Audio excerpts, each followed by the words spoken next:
Mesmo aquele de coração puro, que à noite faz as suas preces, pode tornar-se um lobo quando o acônito floresce e a lua de outono brilha. Marcelo não falava em outra coisa naquela semana. Comprou molinetes e varas de pesca, uma mala com vários tipos de chumbadas, boias e iscas artificiais. Estava ansioso para aquele acampamento de pesca com seus 2 amigos. Marcelo era pedreiro, de 25 anos, morador de Atibaia. Adorava pescar e fazia com frequência. Solteiro e cheio de sonhos, Marcelo arrumava suas tralhas para colocar em sua perua.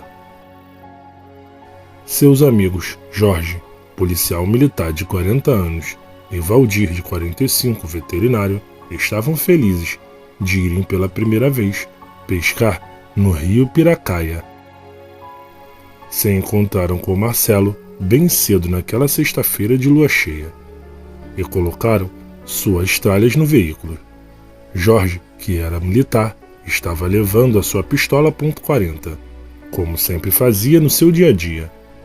E Valdir levava remédios, facas e um grande facão, daqueles do tipo cortador de cana, lanternas e muita comida para beliscar à noite.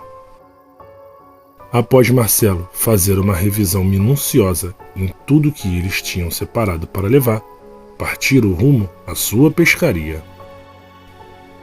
Em um certo trecho da estrada, resolveram parar para almoçar, num posto de gasolina, no quilômetro 35. Comeram enquanto conversava sobre as perspectivas que eles tinham sobre aquele acampamento. Assim que terminaram, partiram sentido a ponte do rio Piracaia.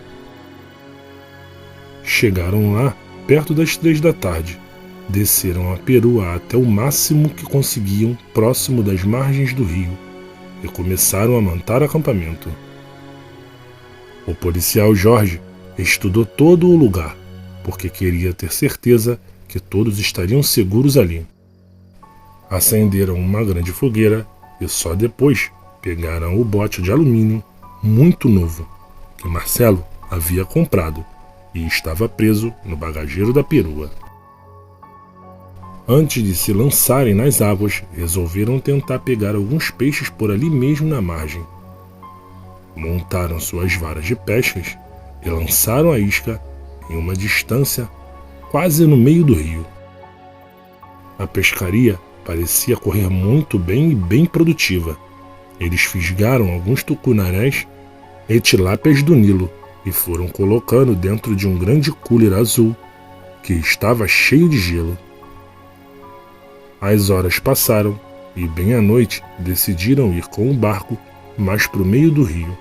Marcelo então soltou a voz e disse: "Olhem como brilha nossa fogueira. Esse lugar é muito lindo, não acham?" "Realmente é fascinante, Marcelo", respondeu Jorge. Valdir, o veterinário, respondeu assim: "Esse lugar é bonito, mas esconde segredos que não devemos procurar." Marcelo ficou preocupado com o que seu amigo havia dito e então respondeu: "Vamos pescar em silêncio, gente. Acho que é melhor." Pegaram bastante peixes e até um dourado que deu trabalho para tirar da água. Eles conseguiram pescar. Pegaram sua bebida, que era bem forte, pinga de alambique e cerveja bem gelada. Perto de 1 da madrugada, resolveram voltar e retornar ao acampamento. Foi quando perceberam uma enorme sombra negra que parecia revirar o cooler, pegando todos os peixes lá de dentro. E os 3 resolveram ficar parados ali quietos, no meio do rio, observando aquilo. Aquela sombra negra, que antes revirava o cooler, se moveu um pouco para o lado, entrando no raio de luz da fogueira, e se virou, olhando para os 3, lá do meio do acampamento. Foi quando os 3 amigos conseguiram ver o que de fato era aquela sombra. Era um animal enorme, negro, alto, que se colocava de pé diante deles, os observando. Aquele animal era semelhante a um lobo, porém infinitamente maior, além de se colocar de forma anormal, em pé. Ao perceber que também estava sendo observado, o animal se afastou por uns 10 metros, saindo do raio de iluminação da fogueira. A fera lá imóvel deu um uivo aterrorizante que deixou os 3 congelados de medo. Foi nessa hora que Jorge apontou a sua pistola e deu 3 tiros para o alto, e a fera correu para a mata. Todos ficaram com muito medo e decidiram não voltar para as margens naquele momento. Marcelo ficou tão assustado que tomou quase toda a pinga sozinho, enquanto dizia: "Meu Deus, o que era aquilo?" Aquela fera de olhos vermelhos que chegavam a queimar de tanto ódio comeu todos os peixes e espalhou medo no coração daqueles 3 pescadores. "Que monstro horrível, gente", comentou Valdir. "Por que não nos pegou?", completou ele.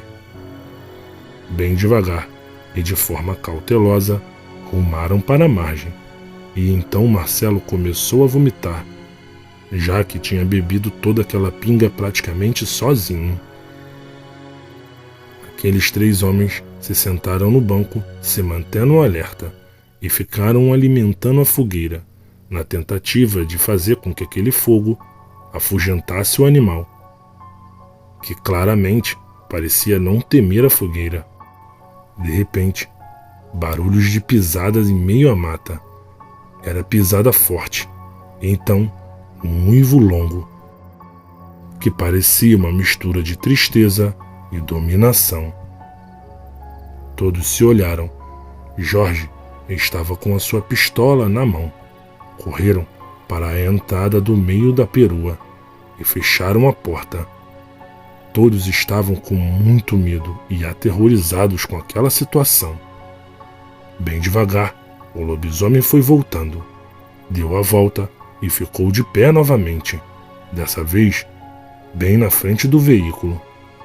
Os olhos olhavam para aqueles 3 homens que, mesmo assustados, também encaravam a fera. Aquela fera de pé não ficou apenas parada. Pôde-se ver toda a sua força e como seria fácil matar com aquelas terríveis garras. Começou a circular a perua e arranhá-la. No mesmo instante que soltava sons medonhos, grunhidos e rosnados. Os homens podiam ver aquela boca aberta, babando, parecendo estar sedenta por sangue. Uma boca enorme, cheia de dentes, pronta para matar. Dentro da perua, aqueles homens amedrontados e sem nenhum pingo de coragem começaram a orar e choramingar baixinho, feito meninos assustados. Jorge, com a sua arma, tomou coragem e preparou para atirar, mas seu medo era nítido. Ele estava suando, e suando muito. Ao olhar a arma apontada em sua direção, a fera deu um grande salto e foi parar em cima da perua. E lá de cima, pulava tentando rasgar a lataria da parte de cima do veículo. Mas ela não conseguia. Pulou para trás da perua e dessa vez encostou seu corpo bem próximo ao vidro traseiro. Foi quando Jorge disparou 3 vezes, quebrando o vidro traseiro da perua. Marcelo pulou para o banco da frente e, sem pensar, ligou o motor e saiu em disparada, naquela estrada de terra batida. Eles não sabiam se aqueles 3 tiros tinham de fato acertado a fera, já que a mesma não emitiu nenhum tipo de grunhido ou som que poderia sinalizar uma dor. Marcelo não parou de dirigir, e dirigiu por uns 20 quilômetros, até que parou no centro da cidade de Piracaia. Todos, muito assustados, saíram do carro e se sentaram em frente à igreja matriz. E agora, o que faremos? Falou em voz baixa o Valdir. Com certeza aquilo era um lobisomem, completou ele. Vamos ficar aqui. Assim que o sol sair, voltamos para pegar nossas coisas. E aqueles 3 homens ficaram lá, mesmo sabendo que estavam distante, aparentemente, daquela fera e do lugar de onde ela apareceu. Eles não conseguiram pregar os olhos e ficaram acordados, esperando o tempo passar. Tempo que parecia uma eternidade e não passava. Voltaram para dentro da perua e deitaram, mas não tinha jeito. O sono não via e não conseguiam dormir. Qualquer som que ouviam já se assustavam, pensando naquela fera que os aterrorizou momentos atrás. Exatamente às 5:30 da manhã, passaram na padaria, tomaram um café e resolveram voltar ao local da pesca. Ao chegarem lá, depararam com suas coisas reviradas e com fezes para todo o lado. Suas iscas sumiram, assim como toda a sua comida. Os 3 amigos resolveram dar uma volta pelo acampamento, mas se mantendo um no campo de visão do outro. Mas não encontraram nenhum sinal de sangue. Voltaram, ajeitaram todas as coisas e saíram de lá com a certeza que nunca mais voltariam para as margens do rio Piracaia. Boa noite.